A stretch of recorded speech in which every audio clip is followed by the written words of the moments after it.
The year was 1935. The Great Depression hung over America like a storm cloud no one could outrun. Bread lines stretched for blocks, fortunes had vanished overnight, and men who once wore silk ties now begged for pocket change. But me? I was still in business. Felix Mercer, private investigator. I took the cases no one else wanted. And in this line of work, you get more than your share of trouble. And on this night, the trouble came knocking.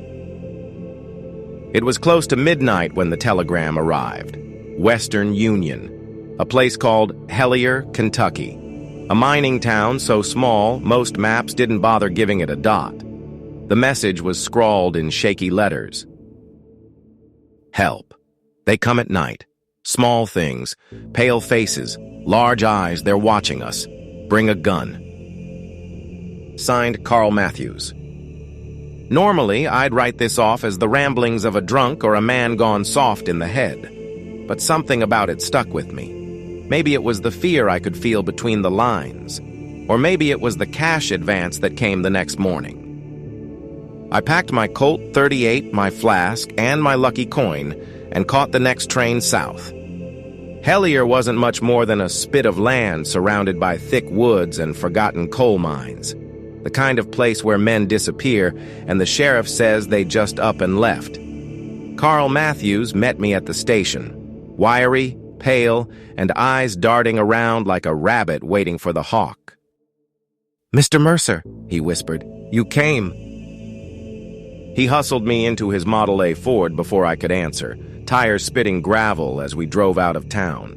I asked him what was so urgent, and he just said, "You'll see." His hands trembled on the wheel. I kept mine close to my holster. We reached his cabin on the outskirts of Hellier by dusk. It was boarded up like a fortress, windows nailed shut, salt scattered at the door, crosses and horseshoes hung over every threshold. Matthews's wife, Ruth, clutched a shotgun tighter than a mother holds her baby.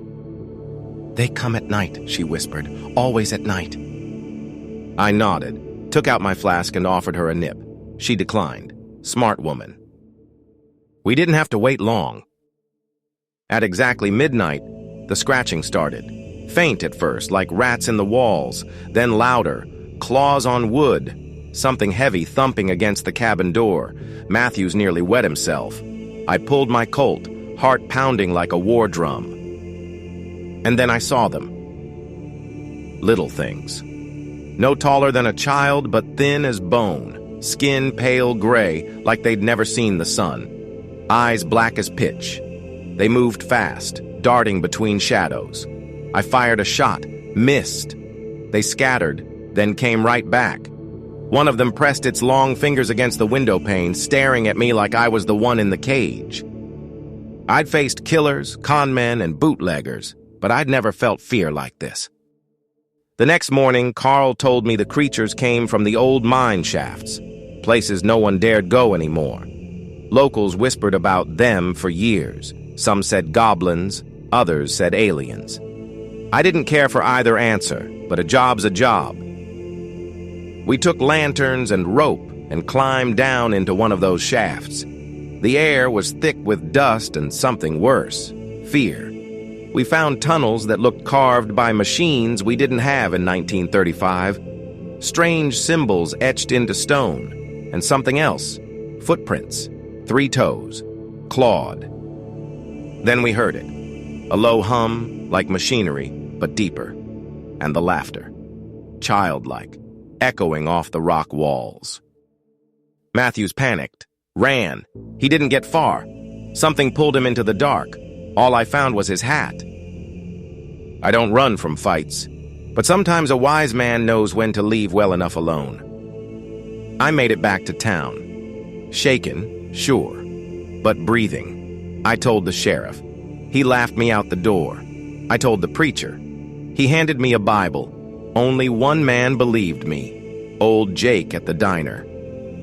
"They've always been here," he said, sipping coffee thick as tar. "They ain't from here, though. Folks say they came up from inside the earth. Others say they came down from the stars." I asked him what he thought. "I think we should leave 'em be," he said. I took his advice, caught the next train out, but I kept Matthew's telegram and his hat. Sometimes, late at night in my office back in Chicago, I hear scratching at the window, and when I look, there's nothing there, but I keep my Colt close just in case. So what was it? Goblins from deep underground? Visitors from another world? Mass hysteria brought on by isolation and coal dust? I'm not here to tell you what to believe. I'm just here to tell you what I saw. And sometimes what you see never leaves you. If you want to follow more of my investigations into the strange and unexplained, hit that subscribe button and ring the bell so you don't miss the next case file. And if you've got a theory about what's going on in Hellier, drop it in the comments. Who knows? Maybe your clue cracks the case.